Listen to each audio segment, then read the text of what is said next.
In this video, I'm going to teach you how to turn off Fortnite trailers. It's a very easy process, so make sure to follow along. If you are tired of seeing Fortnite trailers over and over every single time that you start up the game, you have to disable a specific setting. However, this setting is not inside of the game, so even if you browse through all of the categories, you will not be able to find anything related to changing the trailers.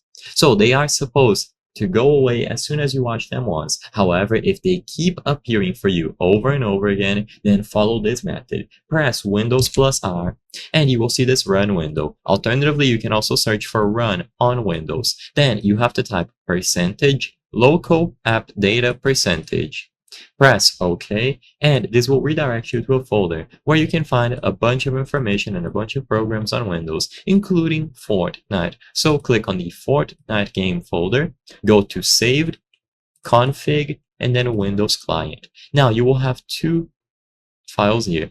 If you only have game user settings, that's okay. Just right click this one, so game user settings.ini and then properties.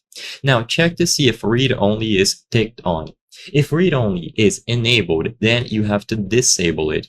If this is set to read only, essentially the game will always think that you are opening it up for the first time, so it will keep showing you the trailers over and over again.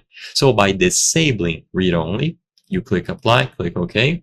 The next time you open the game and you watch the trailer once, you go ahead and you skip it if you want to, then it will go away forever. This seems to be a glitch, and of course you can also do the same thing with the input INI to be sure, but game user settings is the main one.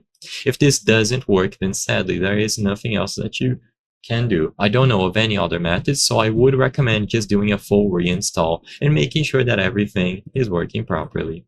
I hope I was able to help you on how to turn off Fortnite trailer. If this video helped you, please be sure to leave a like and subscribe for more very easy tips. Thank you for watching.